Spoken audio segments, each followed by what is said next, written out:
নমস্কার বন্ধুরা, আমি সুমি। আপনারা দেখছেন সুমি রান্নাঘর। আজকে দেখুন আমি চিকেন রান্না করবো। তার জন্য আমি কী নিয়েছি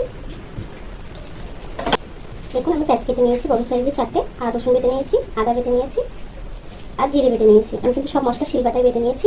এখন চলুন মাংসটাকে ম্যারিনেট করে নেবো। তার জন্য দিয়ে দেবো রসুন বাটা, দিয়ে দেবো আদা বাটা, দিয়ে দেবো 2 চামচের মতো জিরের গুঁড়ো, আর দেবো 1 চামচ হলুদ গুঁড়ো। দিয়ে মশলাগুলো দিয়ে মাংসটাকে সুন্দর করে মেখে নেবো। দেখুন মাংসটা কিন্তু ভালো করে আমি মাখিয়ে নিয়েছি। এখন 10 মিনিটের জন্য ঢেকে রেখে দেবো, যাতে মশলাগুলো মাংসের মধ্যে ভালোভাবে চলে যায়। দেখুন বন্ধুরা, আমি একটা কড়া বসিয়ে নিয়েছি। আমি কিন্তু 10 মিনিট করে চলে এলাম রান্নার দিকে। কড়াইটা গরম হয়ে গেছে, তেল দিয়ে দেবো। দেখুন বন্ধুরা, তেলটা গরম হয়ে গেছে। আমি দিয়ে দেবো 2 টুকরো দারচিনি, দিয়ে দেবো লবঙ্গ, এলাচ, দিয়ে দেবো পেঁয়াজগুলো দিয়ে দিলাম কেটে রাখা।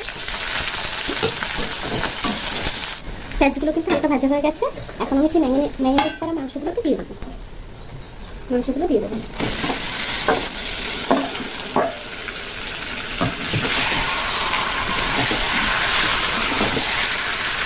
মাংসটা থেকে যতক্ষণ তেল না ছাড়ছে ততক্ষণ মাংসটাকে কষিয়ে নেবো। আমি কিন্তু নুন দিইনি আগে থেকে নুন দিলে কিন্তু জল ছেড়ে দেবে মাংস, তখন মাংস কষা হবে না।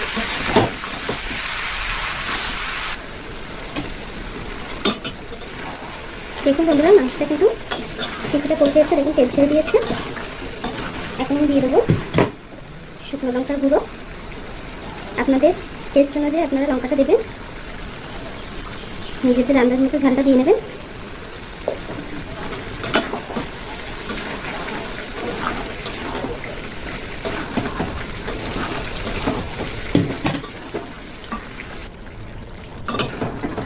দেখুন বন্ধুরা, মাংসটা কিন্তু প্রায় কষে এসছে।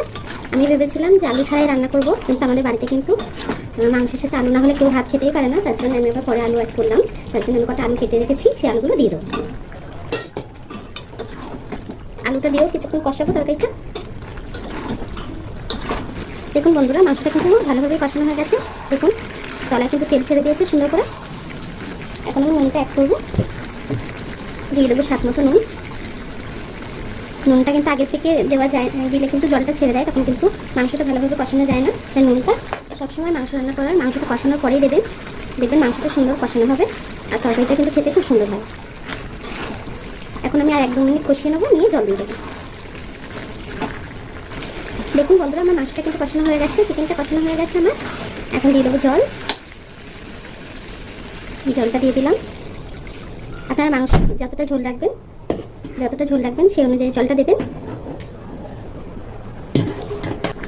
দেখুন বন্ধুরা, তরকারিটা কিন্তু প্রায় ঝোলটা কমে এসছে কিছুটা। এখন দিয়ে দেবো যে জিরে বাটাটা রেখেছিলাম, সেই জিরে বাটাটা দিয়ে দেবো।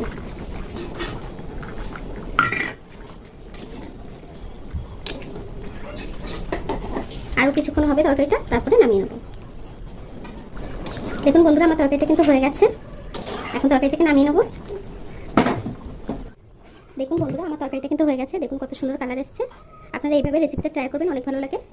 আমার এই ভিডিওটা যদি আপনাদের ভালো লেগে থাকে, আমার চ্যানেলটাকে সাবস্ক্রাইব করে ভিডিওটা লাইক দিয়ে দেবেন। আপনাদের এতক্ষণ ধরে আমার ভিডিওটা দেখার জন্য আপনাদেরকে অসংখ্য ধন্যবাদ।